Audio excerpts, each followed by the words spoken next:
Yeah, Alan Stiles with a torn Achilles. And then Ruptured. We'll get to a bunch of the Giants injuries as well. It's time for Cleared to Play. Take you inside the tent, get you updated on the latest injuries in the Bay. Proud to partner with UCSF Health on this segment and bring in Dr. Brian Feeley. Hello, Doc. Is there that Achilles tendon? There's nothing worse, right? It depends. I think as you enter middle age, there's nothing worse if you're a pickup basketball player, tennis player than a ruptured Achilles. If we need Alan Stiles, and we need Alan Stiles, can we tape him up, Doc? Can we stitch him back together with a ruptured Achilles?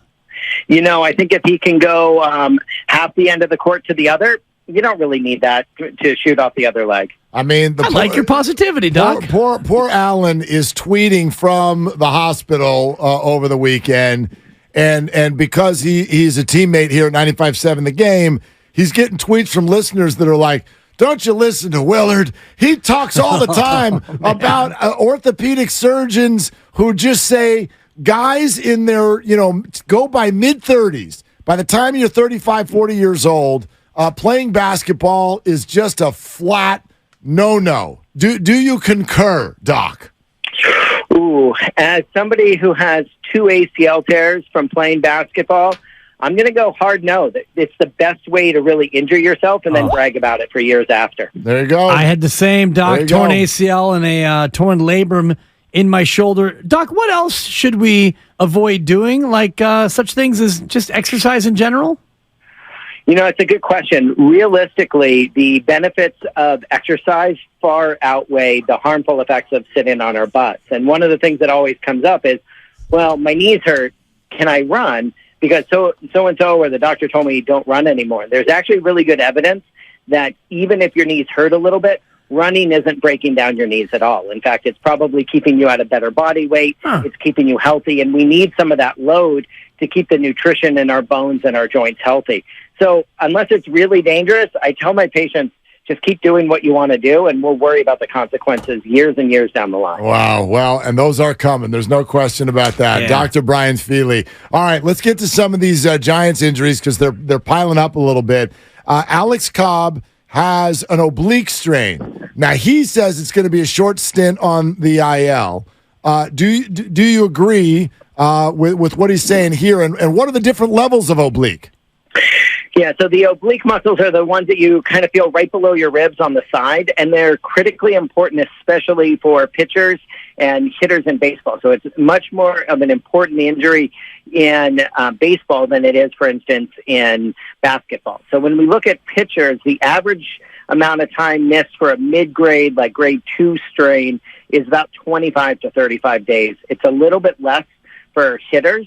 But if this is a more minor injury, he can be back as soon as 15 to 20 days.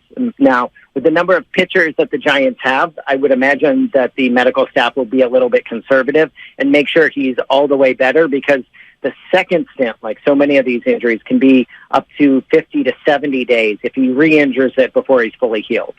Mitch Haniger with a fractured ulna after being hit by a pitch. He underwent surgery, had a plate and screws inserted, likely out for 10 weeks or more. What's his return to play look like? So when you look at fractures, you think about it takes about 6 weeks for the bone to heal.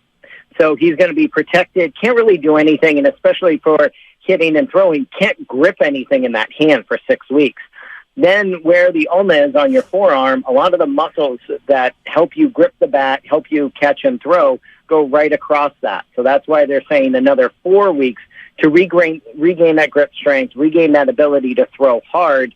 And I think 10 weeks is probably pretty accurate, at least to be assigned to start throwing and start playing maybe in the AA or AAA and then move up. The good thing is everybody behind him is playing so well, so it may be a luxury to have him back in 10 weeks. Well, that's the thing is, Matos does not look like someone they want to send back out, so there may be a logjam anyway. But, Doc, so are you saying 10 weeks before he starts the process of getting back up to speed? Because if that's the case, that wipes out the rest of June, July, August. Like, is there the chance, you think, that Mitch Haniger misses the rest of the year?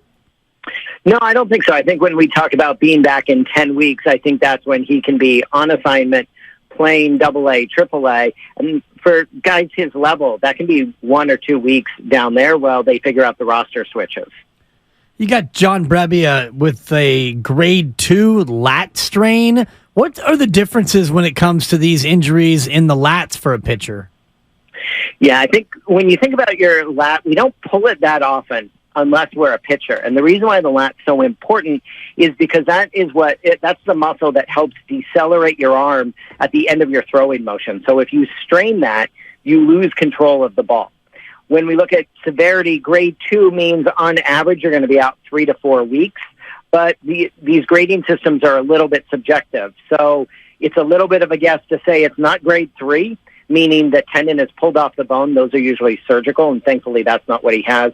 But a grade 1 to grade 2 are a little bit more based on symptoms, a little bit on imaging. But I think it's conservative to say he's on the 15-day list now. Maybe he comes back in 2 to 3 weeks, maybe another week or 2 more. Doc, great stuff. We always appreciate the insight. Thank you.